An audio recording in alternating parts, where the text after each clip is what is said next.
Buenas tardes a todos y a todas. Muchas gracias por acompañarnos a la conferencia que en breves instantes comenzará el doctor Juan Atei, al cual agradecemos su empatía, su cariño y su colaboración con nuestra paraasociación. Para nosotros es un verdadero privilegio el poder volver a contar con él, con sus consejos, con su sabiduría.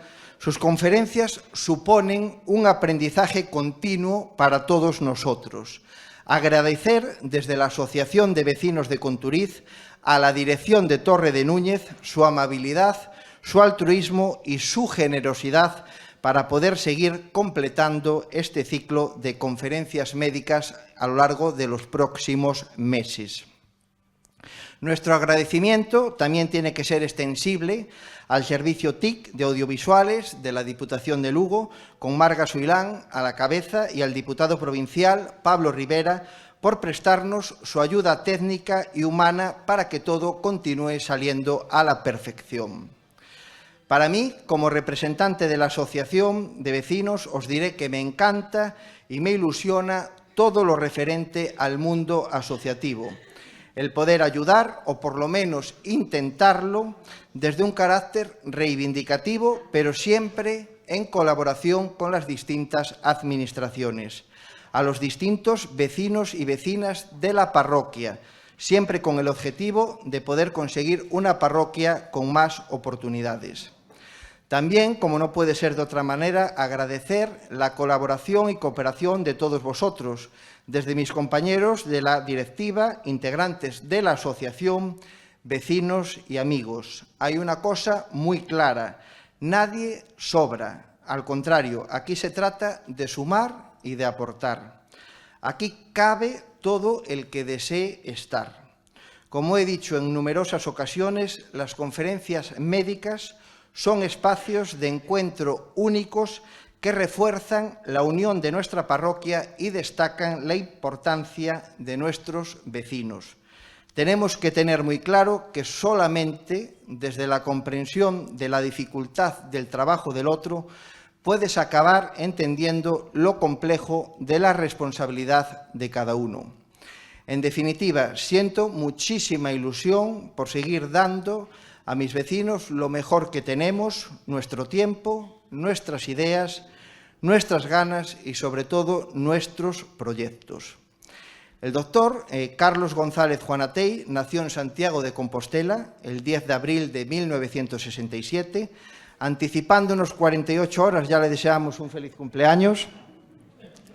Con grandes raíces en la provincia de Lugo, ya que su padre había nacido en Ferreira de Pantón y gran parte de su familia reside en Monforte de Lemos, Ferreira de Pantón y Lugo capital.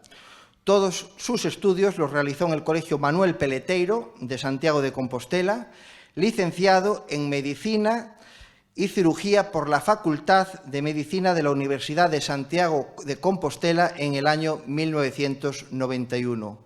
Valorando su extensísimo currículum y su brillante trayectoria laboral, destacar que es jefe de servicio de cardiología en el ULA, profesor de Fisiología de la Escuela de Enfermería de la Universidad de Santiago de Compostela, más de 400 artículos publicados e investigador principal de más de 150 ensayos clínicos.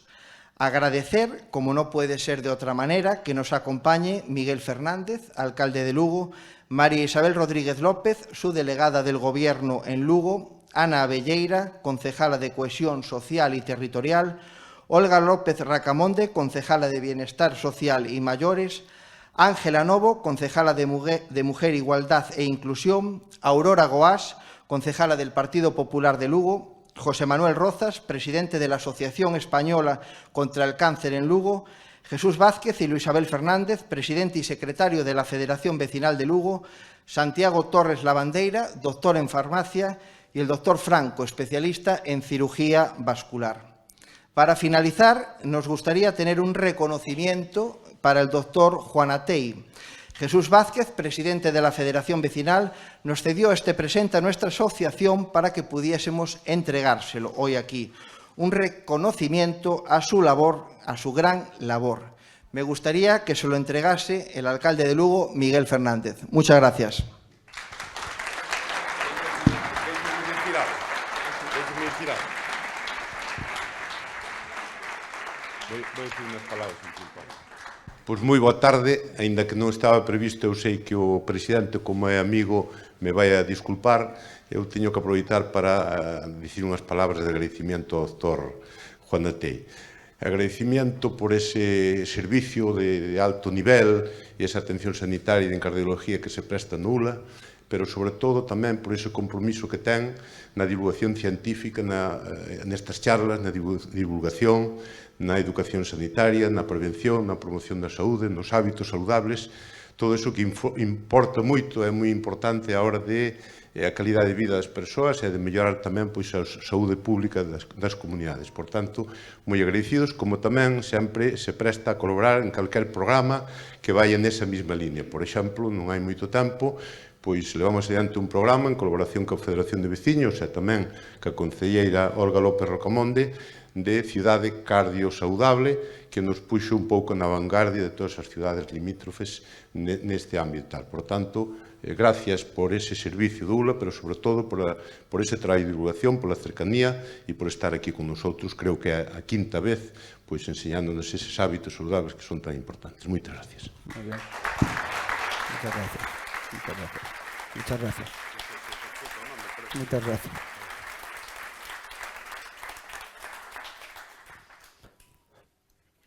Cuando quieras.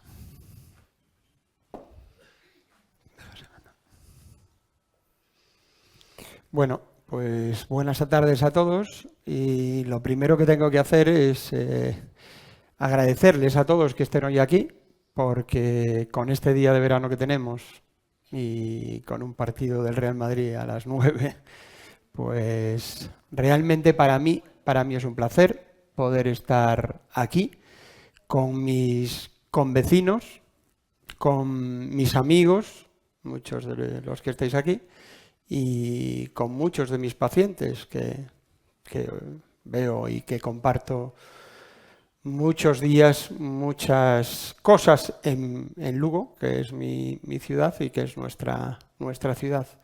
Por supuesto a Carlos, que me haya invitado una vez más. Yo estoy encantado de venir las veces que sea necesario y que él me invite. Por supuesto para mí es un placer. Y poder compartir con todos vosotros pues un poco los conceptos que yo creo que todos tenemos sobre la salud y sobre la salud cardiovascular, en la que, pues bueno, nosotros estamos muy implicados desde los puestos profesionales que desempeñamos, los que estamos ligados a la atención sanitaria, pero vosotros también, ustedes también. ¿Por qué? Porque la salud cardiovascular sabemos que es responsabilidad de todos, ¿no?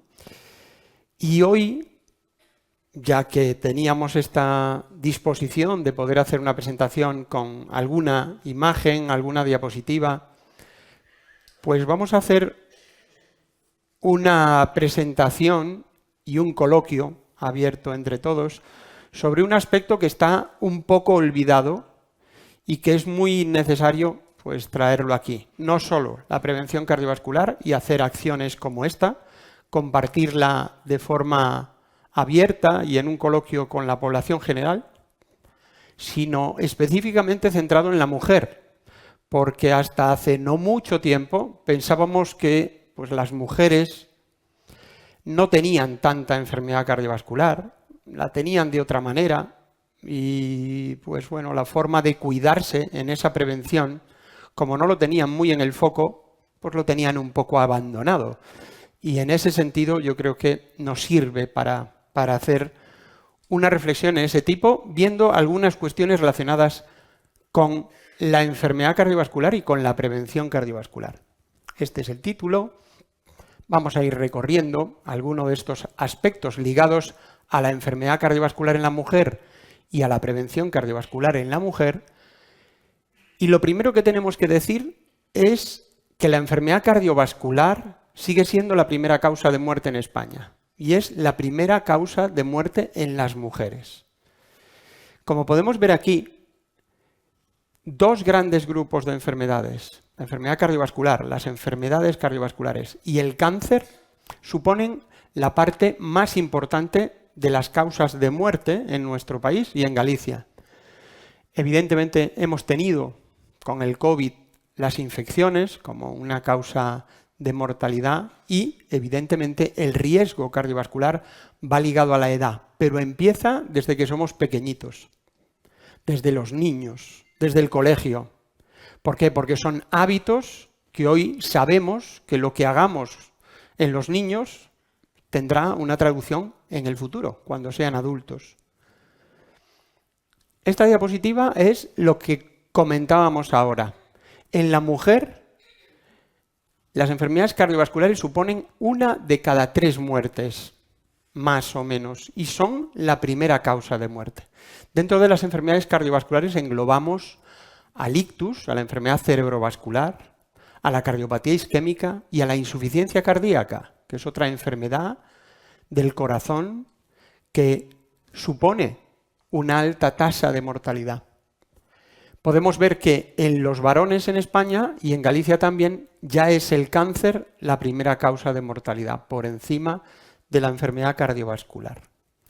Y esta diapositiva traduce una acción. La Sociedad Española de Cardiología tiene una parte que es la Fundación Española del Corazón, que lo que promueve son actos como el que compartimos hoy aquí, es decir, formación para la población general, liderar campañas que lleven a las personas los mensajes para mejorar su salud desde el punto de vista cardiovascular, e hizo una encuesta, el grupo de Mujer y Corazón, hay un grupo en la Sociedad Española de Cardiología de Mujer y Corazón, una encuesta sobre el conocimiento de la enfermedad cardiovascular en la población en España hace 1 año y pico, y en la mujer, entre mujeres.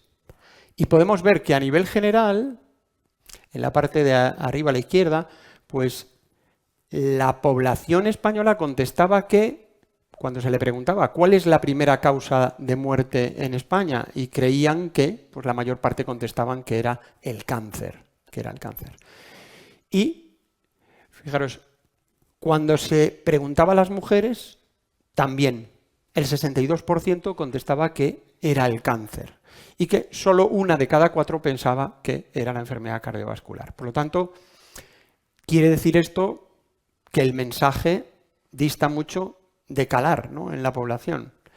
Y cuando se le preguntaba a las familias y a las mujeres que tenían enfermedad cardiovascular y a sus familias cuál era esa primera causa de muerte, pues ya el 54% sí contestaban que era el corazón, que era el ictus, que era el infarto de miocardio. Aquí podemos ver no solo eso, sino que la mortalidad por infarto de miocardio en la mujer, lo veremos un poco más adelante, es casi el doble con relación al varón. Cuando debuta más tarde, debuta con más carga de enfermedad vascular y la mortalidad es el doble. Y aquí se le preguntaba si los síntomas creían que eran los mismos. Y la mayor parte de la gente, si hacemos una encuesta aquí, decimos no, los síntomas son distintos. En las mujeres un poco diferentes. Luego lo vamos a ver. Pero sabemos que el 80% de los síntomas en un infarto son los mismos en el hombre y en la mujer. Por lo tanto, nos queda mucho por hacer para transmitir este mensaje. ¿Cuáles son las características, los problemas de la enfermedad cardiovascular en la mujer? Uno es que está poco representada. Estos son datos históricos. Un congreso americano de hace muchos años. Es decir, se planteaba que la enfermedad cardiovascular no iba con las mujeres. Ahí aparece una reseña donde qué debe hacer la mujer para mejorar la salud cardiovascular de los hombres, es decir, de sus maridos. Es decir, este era el planteamiento hace muchos años. Pero todavía sigue siendo, ¿no? Es decir, las mujeres se cuidan primero a la familia, primero su entorno, todas sus ocupaciones y después ellas. Y como podemos ver, pues la mortalidad en la mujer de la enfermedad cardiovascular ha ido aumentando progresivamente en los últimos años y la del varón ha ido disminuyendo.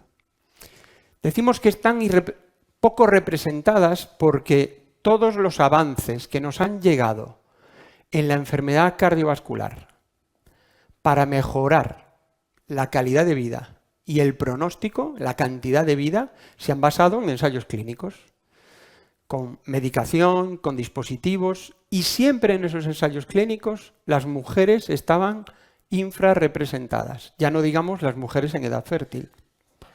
Ahí podemos ver, se ve mal desde el fondo, pero en los grandes ensayos clínicos de los últimos 30 o 40 años, pues el porcentaje de mujeres que se incluyeron en esos ensayos era un 20%. Es decir, estamos aplicando cosas que se hicieron, sobre todo en varones, a las mujeres. Es verdad que en los últimos años se exige en los ensayos clínicos, para considerarlos de calidad, cuando quiero probar el efecto de un fármaco, si mejora la salud cardiovascular en la población general, que las mujeres estén representadas al menos en torno a un 50% con relación a varones de los pacientes que se incluyen en ensayos clínicos.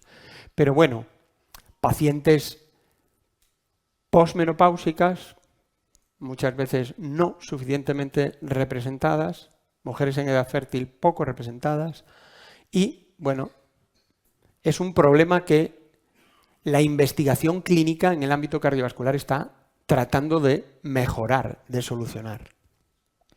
Si hablamos de prevención, todos lo tenemos claro, ¿no? ¿Cuáles son los factores de riesgo cardiovascular?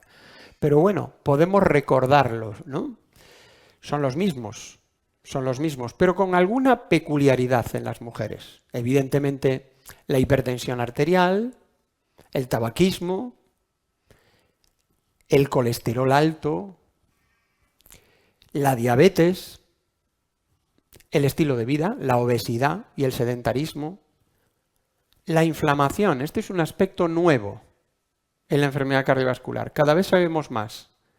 Y sabemos que las mujeres, después de la menopausia, tienen una situación de un cambio hormonal donde la protección de los estrógenos se pierde y su grasa se distribuye de otra manera y reacciona de otra manera.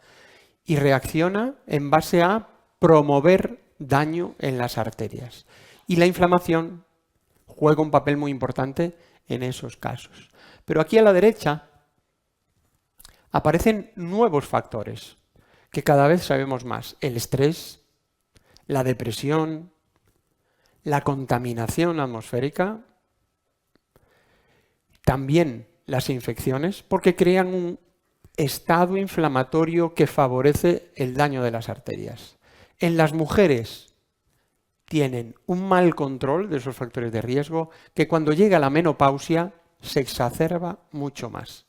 Por esa transformación, por esa pérdida de la protección hormonal de los estrógenos que hace que su grasa se redistribuya y promueva la liberación a la sangre de partículas de colesterol que promueven aterosclerosis, que dañan las arterias. Por eso, después de la menopausia, nos tenemos que cuidar mucho más. Si tengo algún factor de riesgo, soy hipertenso, me controlo, después de mi menopausia tengo que controlarme mucho más. Decíamos, punto crítico para las mujeres, la menopausia. Ya lo notan, es un cambio de forma radical. No solo en los síntomas, sino que es una transformación. Por lo tanto, toda esa prevención cardiovascular se tiene que exacerbar, mejorar a partir de ese momento. Hay un papel muy importante ligado a la acción de la insulina en las mujeres posmenopáusicas. La insulina la secreta nuestro páncreas para que cada vez que comemos hidratos de carbono, esos hidratos de carbono, esa glucosa, el músculo la utilice y la mete en el músculo y hay que quemarla, porque si no la quemo se va al hígado y se transforma en grasa. Entonces, después de la menopausia existe una situación que llamamos de resistencia a la acción de la insulina. Esa insulina no es capaz de hacer el efecto en el músculo, por lo tanto, mi nivel de glucosa va a subir. Por lo tanto, tengo que intentar que ese nivel glucémico no suba haciendo más actividad física y controlando mi dieta. La insuficiencia ovárica, por ejemplo, hoy tenemos muy presente la historia ginecológica de las mujeres, porque sabemos que tiene un impacto sobre la enfermedad cardiovascular. La insuficiencia ovárica prematura aumenta el riesgo cardiovascular en las mujeres, subiendo ese riesgo un 3% al año de riesgo cardiovascular. El embarazo que cursa con aumento de la tensión arterial, preeclampsia. El embarazo que cursa con parto prematuro, diabetes gestacional. Sabemos que también tiene un impacto negativo sobre el pronóstico y la enfermedad cardiovascular en las mujeres. Y el tratamiento hormonal, en este caso el tratamiento con anticonceptivos, que sobre todo en las mujeres con muchos factores de riesgo cardiovascular, pues tienen que estar muy bien controlados por sus ginecólogos. En base a esto, la Sociedad Española de Cardiología y la Fundación Española de Cardiología hicimos un desarrollo de lo que llamamos un pacto. Nosotros, como comenzaba al principio, tenemos que hacer un pacto con nosotros mismos en base a esos factores de riesgo que van a hacer que mis arterias estén estables y que no acabe haciendo un infarto de miocardio o un ictus. Y tan sencillo como esto, como todos sabemos, la presión arterial. Sabemos que la hipertensión arterial es uno de los factores principales. 1 de cada 4 españoles tienen hipertensión. A partir de los 65 años eso sube de forma exponencial. Por lo tanto, tengo que controlarme la tensión. Tengo que controlarme la tensión. Con mi médico de atención primaria, en mi casa, tengo que controlarme la tensión. Si mi tensión arterial está por encima de 140/90, en mi autocontrol tengo que ir a mi médico y valorar si tengo que empezar tratamiento.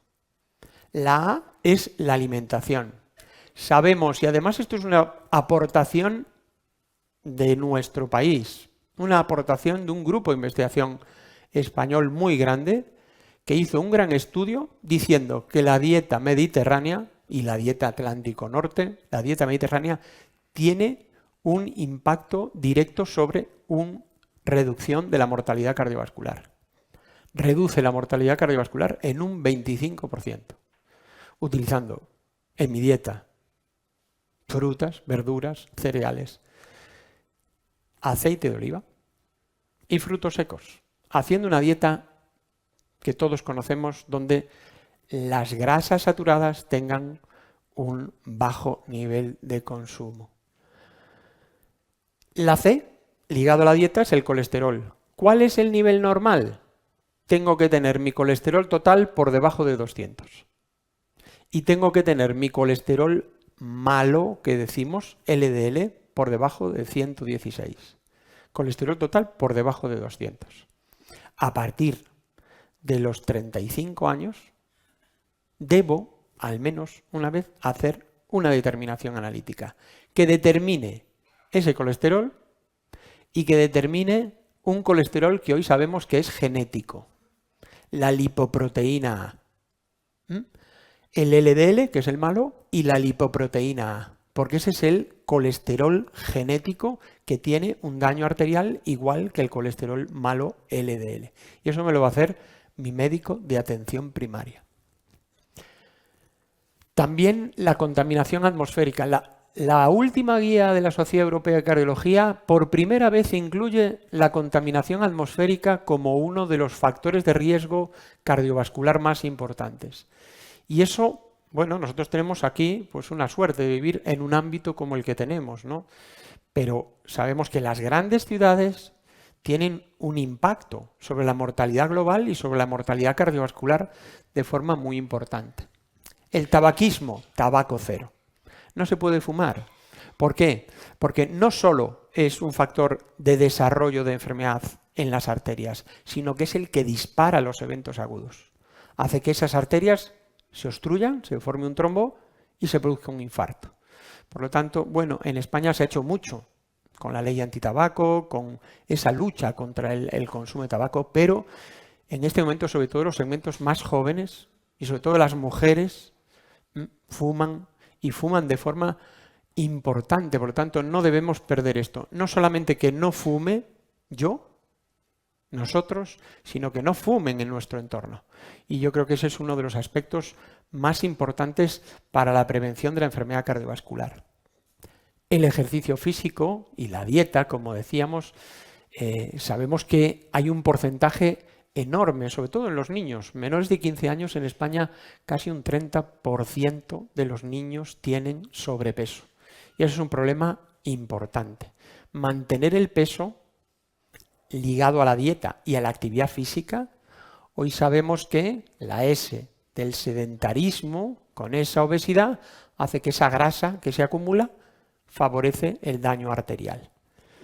Las guías nos dicen una cosa tan sencilla como hacer un ejercicio moderado 30 minutos 5 días a la semana.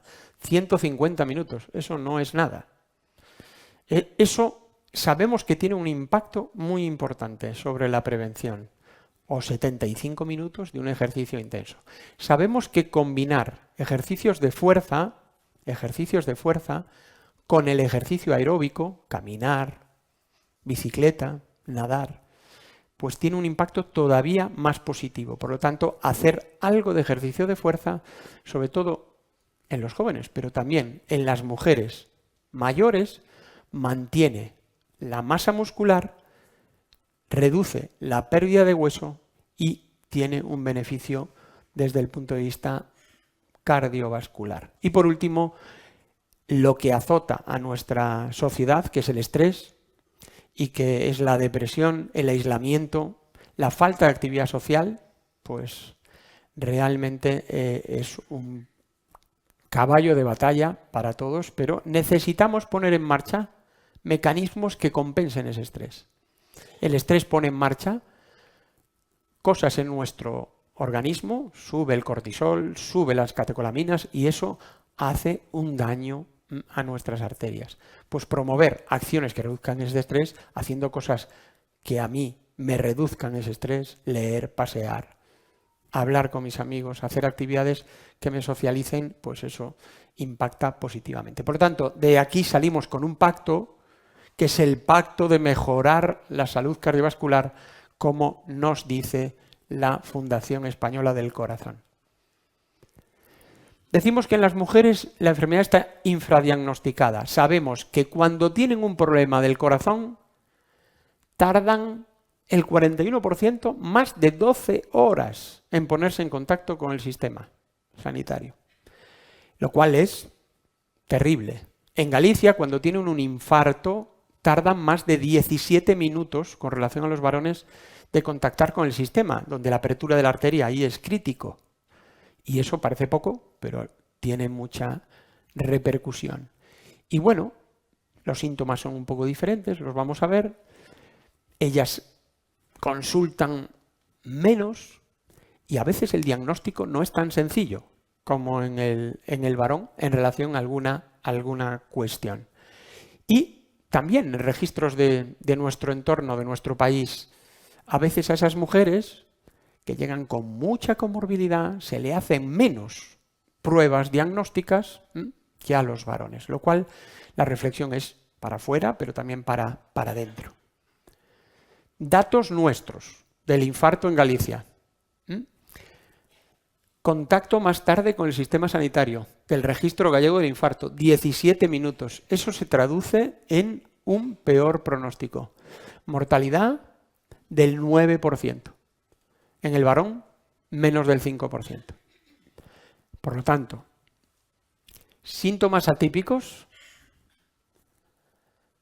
y ese contacto más tarde, resuelvo todo y luego me preocupo por mí, tiene un impacto pronóstico. ¿Cuáles son los síntomas atípicos? Al principio decía, son los mismos. En un 80% de casos, el infarto es con un dolor típico de opresión torácica, que se va al brazo izquierdo, y es igual en el hombre y la mujer. Pero el 20% de los síntomas atípicos son mucho más atípicos en las mujeres que en los varones. Aquí podemos ver, pues bueno, A veces en los varones, dolor en los hombros, bastante característico, pero es que en la mujer puede ser sensación de mareo, sensación de malestar epigástrico, como si tuviese una mala digestión, sensación de sudoración importante, de náuseas, de vómitos, de dificultad para respirar. Hay, muy típico, de dolor en las mandíbulas, en el cuello. Eso es mucho más frecuente en las mujeres.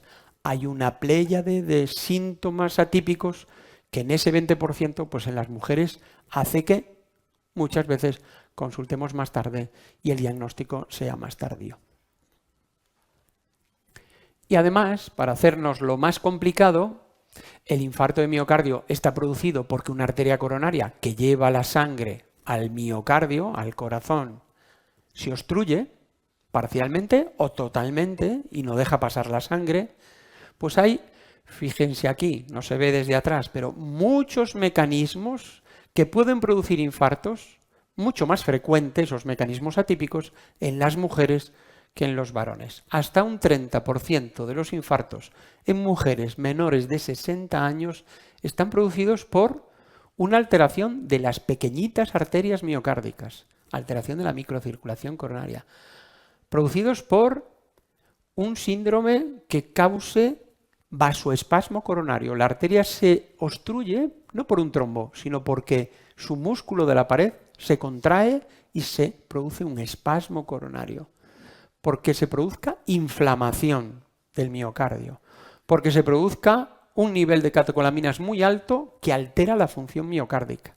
Es decir, muchos mecanismos fisiopatológicos distintos en las mujeres que en los varones. Cada vez sabemos más, cada vez diagnosticamos más, pero verdaderamente es un reto desde el punto de vista del diagnóstico y del tratamiento de estas pacientes. Volvemos a la frase de arriba. Mortalidad en el infarto de la mujer el doble que en los varones. Por lo tanto, nos queda mucho por hacer. Nos queda mucho por hacer. ¿Y qué tenemos que hacer? Me puse yo ahí porque salía en la página del 061, tenemos un sistema de emergencias que es muy bueno, estupendo.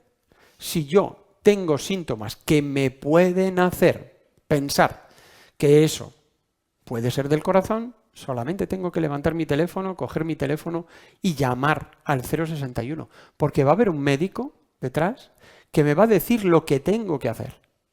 Y si tengo que hacer algo urgente, me va a proporcionar los medios para que eso se pueda hacer. Y tenemos un sistema de emergencias que es estupendo. Aquí pongo, ante la duda, hay que llamar al 061. Es mejor pasarse que quedarse corto. Es mejor pasarse que quedarse corto. ¿Por qué? Porque nos puede ir mucho en ello. Como antes decía el alcalde, pues bueno, Lugo ha sido una ciudad que se ha movido para tratar de dar pasos adelante en la prevención cardiovascular y también en la atención a los problemas que pues, un infarto de miocardio puede producir, como es la parada cardíaca. Cuando se produce un infarto, las dos primeras horas del infarto es cuando tengo un riesgo mucho mayor de que se produzca una arritmia grave que pare el corazón, que conduzca a una parada cardíaca. Y lo único que puede salvar a ese paciente, a esa persona, es que puedan darle un choque, que hagan una desfibrilación, que utilicen un desfibrilador, que empiecen una reanimación cardiopulmonar básica y que con un desfibrilador esa arritmia mala se corte, para que el paciente pueda llegar al hospital y se pueda abrir la arteria responsable del infarto, se puede hacer un cateterismo y se le puede hacer una angioplastia primaria.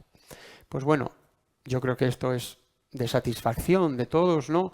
Que la ciudad de Lugo pues, dio un paso adelante donde se dotaron de una serie de desfibriladores, DEXAs, que están al alcance de la población general, de todo el mundo, de nosotros. Hace poco había habido pues, un atentado contra un DEXA en la calle. Eso es un delito.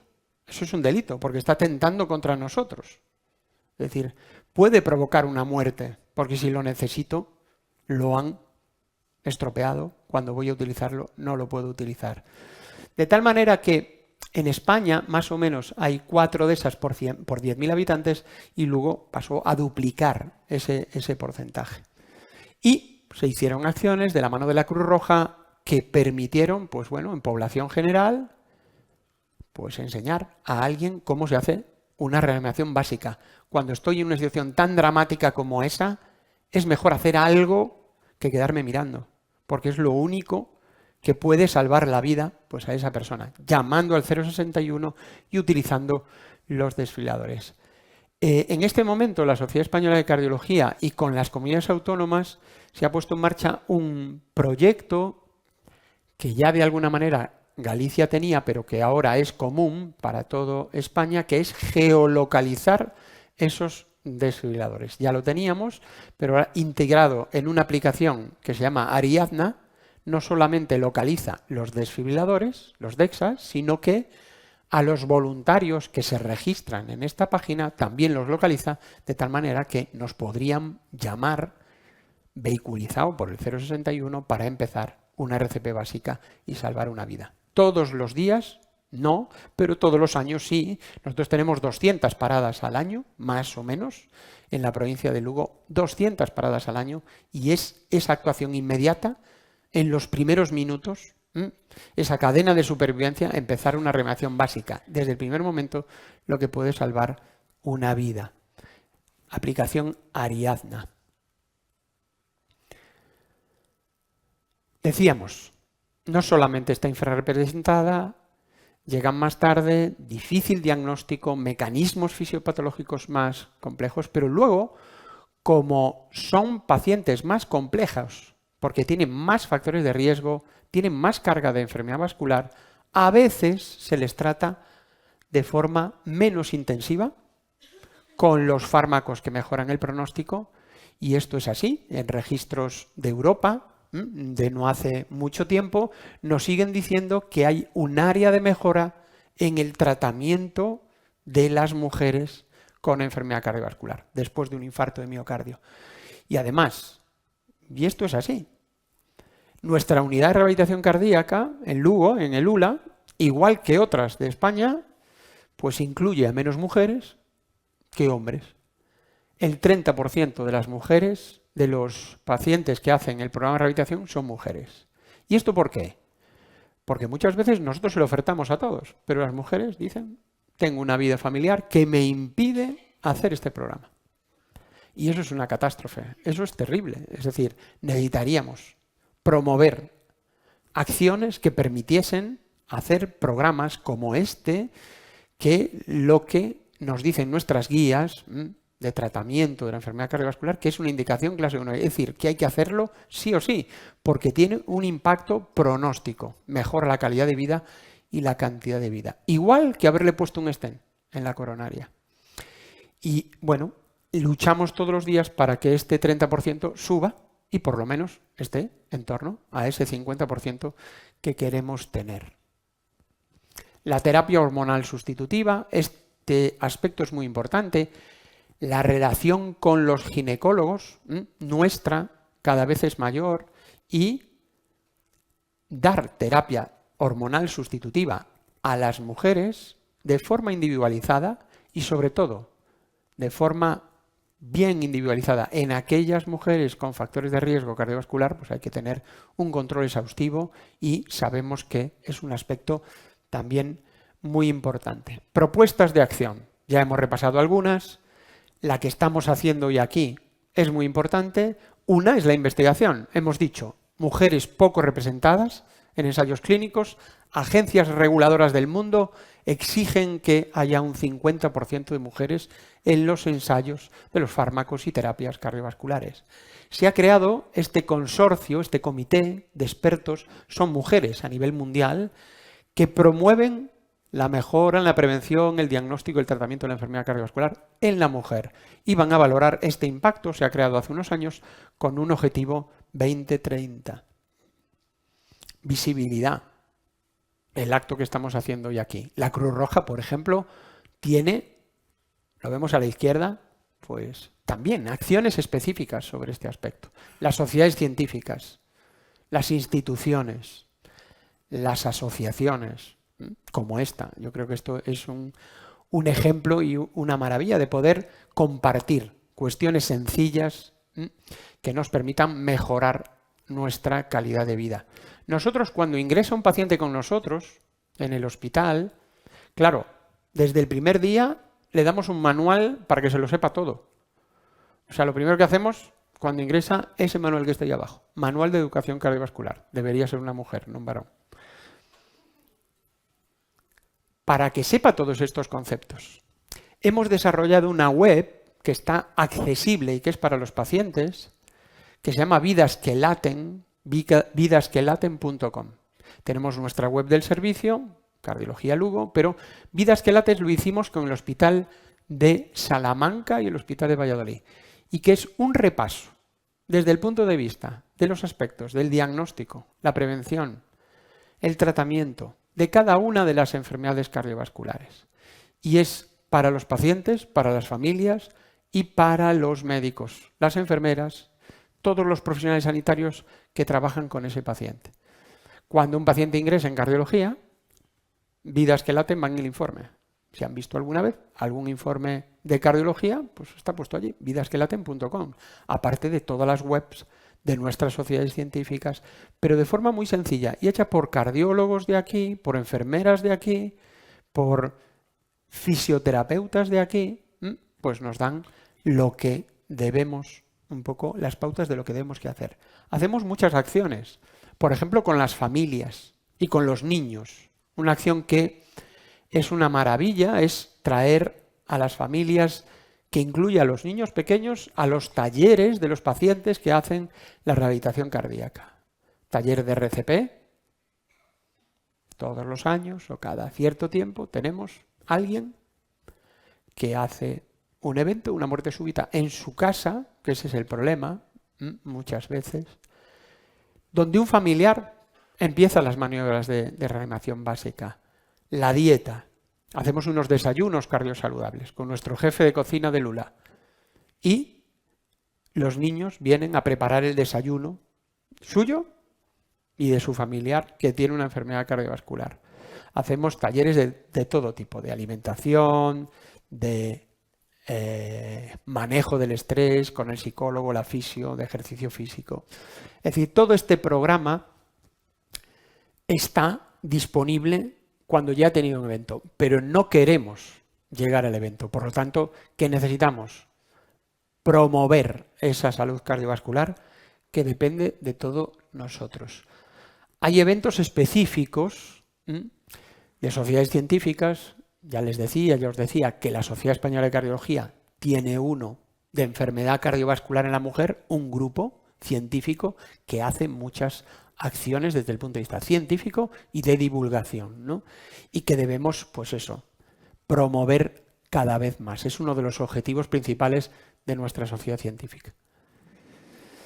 Después de este resumen, y ahora abriremos el coloquio, pues podríamos concluir diciendo, sabemos ya todos que la enfermedad cardiovascular en la mujer es la primera causa de muerte en Galicia, en Lugo. Que hay que mejorar la prevención cardiovascular en las mujeres porque está abandonada, poco focalizada por ellas mismas y sobre todo después de la menopausia. Tengo que ponerme las pilas para controlar esos factores. Muchas veces creemos que son cosas muy grandes las que tengo que hacer, cosas pequeñas, que tienen mucho impacto. Evidentemente, los comités de todos los ensayos clínicos, representación de la mujer. Los antecedentes ginecológicos tienen que estar en la historia clínica y son muy importantes, como veíamos antes. Ampliar la investigación y hacer actos como este de despertar un poco la conciencia de todos nosotros en base a ese riesgo cardiovascular en la mujer. Traemos esta frase final. Esta es una cirujana general, la primera afroamericana cirujana general en Estados Unidos, tiene 90 y muchos años en este momento, que fue una defensora de la salud, de promover la salud en la mujer en Estados Unidos y que nos decía que la salud es algo más que la ausencia de enfermedad. La salud depende del trabajo, por supuesto, del empleo, de la educación, del medio ambiente, de todo aquello que nos convierte en personas sanas. Efectivamente, somos nuestro entorno, somos nuestra vida de forma global y completa, y todos esos aspectos acaban pues impactando sobre nuestra salud. Muchas gracias a todos, y esta es la web de nuestro servicio, Vidas que Laten y cardiología-lugo.com. Somos nosotros, somos todos los que estamos aquí, toda la información, y tratamos de volcar de forma actualizada lo que hacemos desde el punto de vista de la asistencia, de la docencia y de la investigación. Muchas gracias.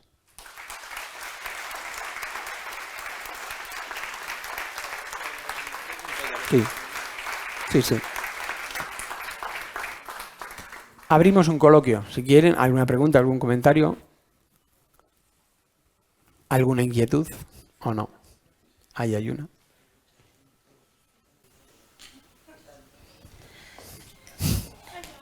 Buenas tardes, doctor Juanatey. Comparto plenamente las palabras del señor alcalde, porque yo he tenido un evento y he tenido la experiencia de estar ingresada en el ULA. Merecimiento a todo el equipo que usted dirige y a usted mismo. Dicho esto, bueno, y también a la asociación por poder asistir a una charla tan interesante.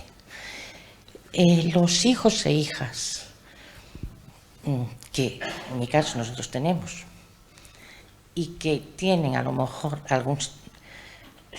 puede ser algo genético o que lo puedan heredar, deberían de hacer pruebas pensando en posibles problemáticas que puede que no tengan nada, pero que a lo mejor puede que sería interesante. ¿Usted considera conveniente, en mi caso, en el de mi marido, los dos con problemas cardíacos, también familiares, antecedentes, que deberían de hacerse pruebas?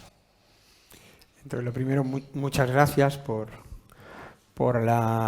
lo que yo represento aquí. Es decir, yo estoy aquí, pero somos un grupo muy grande, compuesto por desde los celadores, secretarias del servicio, auxiliares, enfermería, médicos, fisioterapeutas, un grupo muy grande que trabaja todos los días, y yo realmente cuando miro nuestra actividad cada vez, pues bueno, me sigo sorprendiendo, ¿no? Del esfuerzo, el volumen de actividad que hacemos y bueno, nosotros auditamos nuestros datos y la calidad, que es lo que tenemos que buscar de los resultados en salud, ¿no? De lo que hacemos. Pero bueno, es un grupo, yo estoy aquí, soy un poco el que vengo, pero están todos, ¿no? Y el hospital es nuestro hospital y el servicio es nuestro servicio. Estamos orgullosos, ¿no? de que eso siga para adelante y que mantenga un nivel de asistencia lo mejor posible. Desde el punto de vista de qué pesa en la genética, sabemos que más o menos el 80-90% de los infartos los puede prevenir uno, porque la genética sería en torno a un 10-20%. Pero sí es verdad que hay familias que tienen una agrupación de enfermedad cardiovascular, y sobre todo precoz, en los padres, abuelos, tíos, familias que tienen esa agrupación, ¿no? de eventos cardiovasculares, y ahí sí que hay que investigar. ¿Por qué? Porque sabemos que eso es un factor de riesgo heredado. Si yo tengo a mis padres que han tenido un infarto, mi madre a los 55 años y mi padre a los 60 años, pues evidentemente yo tengo que mirarme. ¿Y cómo me debo mirar? Pactos, tenerlos presentes, y mi médico de atención primaria me tiene que hacer una historia clínica, aunque yo no tenga síntomas, explorarme, un electrocardiograma y una analítica, que incluya el perfil de lípidos y de esas proteínas, de ese colesterol heredado. Antes sabíamos poco, ahora sabemos más. Y esa lipoproteína A hay que pedirla al menos una vez en la vida, porque es la que está determinada genéticamente. y sabemos que tiene un impacto en el desarrollo de enfermedad cardiovascular precoz. Por tanto, sí. ¿Cómo me miro? Mi médico de atención primaria, por supuesto, si tengo síntomas, me canso, me duele el pecho, por supuesto. Pero si estoy asintomático, sí que debería ir a su médico de atención primaria y hacer una historia clínica que incluya un electro y una analítica. Por favor. Después de una operación de válvula, la implantación de una válvula por estenosis en la aorta, ¿usted considera, después de esa posible recuperación, cómo debería de ser en la mujer? Entonces, sí, es muy importante esa pregunta porque tenemos una epidemia ligada al envejecimiento que es, dentro de las enfermedades cardiovasculares, que es la estenosis aórtica, la estrechez de la válvula aórtica, por calcificación de esa válvula, y que muchos pacientes tienen que ir a sustituir esa válvula, que hoy en día tenemos, seguro ha sido su caso, pues la posibilidad de sustituir esa válvula sin abrir el pecho, sin hacer una toracotomía, poniéndole una válvula por la pierna, poniendo una TAVI. Hoy son prótesis implantables, como hacen los cirujanos vasculares de poner stents en la aorta. Pues aquí se lleva una válvula a la válvula aórtica y se pone una válvula que va montada en un balón, como pues ponemos un stent en las coronarias. Eso ha simplificado el posoperatorio. ¿Por qué? Porque hay grupos que lo ponen y al día siguiente están en su casa, cuando se pone por la pierna. Pero cuando se abre el pecho sí que realmente sabemos que, pues bueno, la recuperación es un poco peor. Es muy importante en las mujeres, también en los varones, pero para conseguir una recuperación funcional rápida en esas mujeres, ¿no? Sabemos que tardan un poco más en reintegrarse a su vida laboral, social, que los varones. Y yo creo que está también un poco en el sentido de toda la línea que hemos visto aquí, ¿no?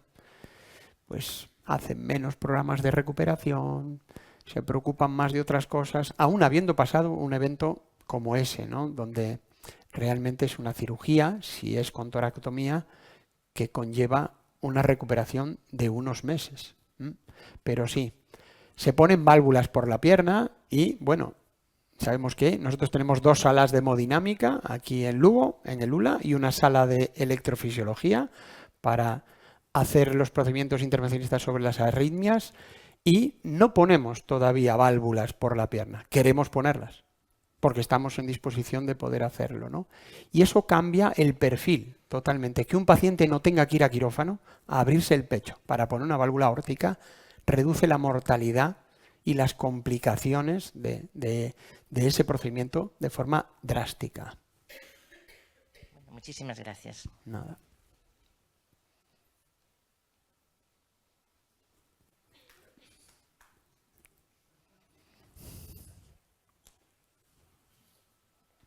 ¿Alguna más?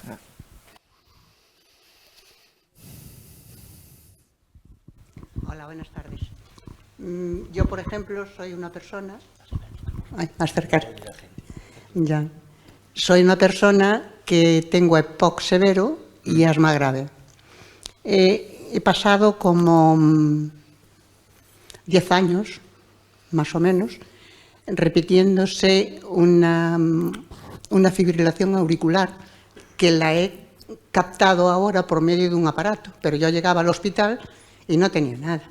En Monforte, en todas partes, no tenía nada. Hasta que un doctor en Coruña me dio la opción de buscar ese aparatito, hice yo el electro en casa y me dio una fibrilación auricular. Últimamente cada mes tenía una. Cada mes tenía una y cada vez iba peor. Yo ahora estoy en tratamiento. Me están dando un tratamiento y voy bastante mejor. Pero hay momentos en que aún noto que me suben muchísimo las pulsaciones, haciendo esfuerzo, claro, y a veces se mantiene con el esfuerzo. Entonces yo ahí tengo un poquito de miedo si es que no debo hacer esfuerzo ninguno, o si puedo hacer el esfuerzo y luego dentro de un tiempo me bajan, pero están ahí. Quiere decir que no bajan así, porque no es lo mismo que hacer un esfuerzo y que luego te bajen las pulsaciones. Entonces quería saber qué le parece a usted si el esfuerzo ese puede ser negativo hacia hemeopatología. Sí, pues es una pregunta de mucho interés porque el EPOC grave y el asma grave se asocia a arritmias y arritmias auriculares. Esa fibrilación auricular es la arritmia más frecuente.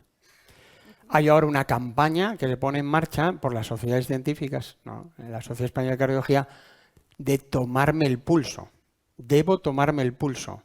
Una cosa tan sencilla como tomarme el pulso cuando noto una palpitación, una taquicardia, porque si veo que mi pulso es regular y es un tum, tum, tum, tum, eso es normal. Pero si noto un pulso rápido e irregular, un ta ta ta ta ta ta ta, eso puede ser una fibrilación auricular. Y a veces es muy difícil porque la arritmia va y viene y cuando voy a urgencias de repente ya no la tengo y de repente me dicen, bueno, pues hay que intentar registrarla. Hoy en día tenemos dispositivos en el reloj, un reloj que poniendo un dedo me hace un electro a mí mismo. Y ese reloj me permite hacer un diagnóstico de fibrilación auricular igual que un electrocardiograma.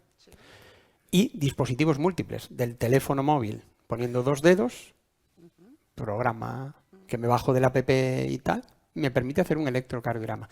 Entonces, cuando tenemos a pacientes que tienen síntomas cortos y que no se pilla la arritmia, pues promovemos esto con inteligencia artificial del reloj, del teléfono, me permite hacer un electrocardiograma. Hoy en día los dispositivos me permiten hacer saturación cardíaca, electrocardiograma, tensión arterial, es decir, cada vez vamos a tener más. De la fibrilación auricular, pues si está con ella de forma permanente, hay medicamentos que lo que hacen es la controlan, otros que la quitan, y algún procedimiento como un cateterismo, una ablación de la fibrilación auricular, que me la pueden quitar de forma definitiva, en un 70% de casos. Pero depende de la edad, de los síntomas. ¿Qué tengo que hacer cuando noto que mis pulsaciones se disparan cuando camino sin apurarme mucho? Reducir el ritmo. Eso no es normal. No es bueno que si voy caminando y veo que mi corazón se dispara, siga caminando como si nada. No. Debo pararme y debo tomarme el pulso, ver si estoy irregular y rápido, y eso puede ser pues la arritmia que esté mal controlada, o sea que tendría que contactar con mi médico. No, estoy en el ULA, quiero decir que me está llevando, me dieron ahora, no sé si para septiembre, para hacer pruebas y tal, pero era imposible localizarla. Ya. Hasta ese aparato que usted dice que lo localicé y luego sí, pero es que yo no tenía poco tiempo, yo en una hora pasaba de 160 a 120 claro. a 50, o sea que aquello era horrible. Y vivo sola, y entonces al vivir sola, a veces hasta tenía un sudor bueno, que era terrible. Y no me daba tiempo ni de llamar a nadie ni de hacer nada, ya pasaba. Pues esto es lo que hoy recomendamos a nuestros pacientes cuando tienen episodios cortos y que, bueno, el dispositivo del teléfono vale 90 euros. Sí. Es costoso, pero me puede hacer un diagnóstico que me puede prevenir un ictus, porque hay que anticoagular al paciente. Hay que poner tratamiento anticoagulante y poner tratamiento para controlar esa arritmia. Pero en España, mayores de 80 años, la población mayor de 80 años, casi el 30% de los mayores de 80 años tienen fibrilación auricular en España. Es decir, es la arritmia más frecuente. Y se asocia con la formación de trombos dentro del corazón, de la aurícula izquierda. Yo tuve suerte, porque ahora estoy con lisiana, pero claro. Hasta ahora no tuve nada. Claro. O sea, no me pasó nada de milagro. Pues sí, utilizar dispositivos de ese tipo son lo que recomendamos de forma habitual. Claro. Pues muchas gracias. Nada.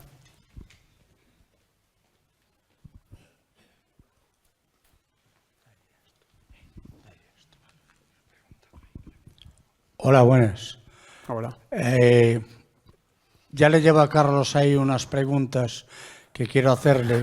Entre otras cosas, son pulsaciones que tengo muchas veces muy altas, sobre 90 o así.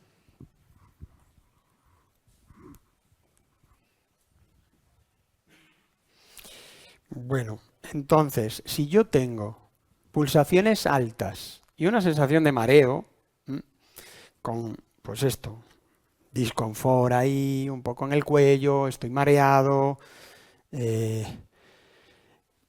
realmente esa falta de estabilidad y pulsaciones altas obligan, como el mismo caso, a contactar con mi médico. Es decir, tengo que ir a mi médico de atención primaria. ¿Para qué? Para que me vea, para que me haga un examen, una historia clínica, me explore, me haga un electro y una analítica. Porque a veces arritmias, y arritmias de este tipo, pueden dar síntomas como estos.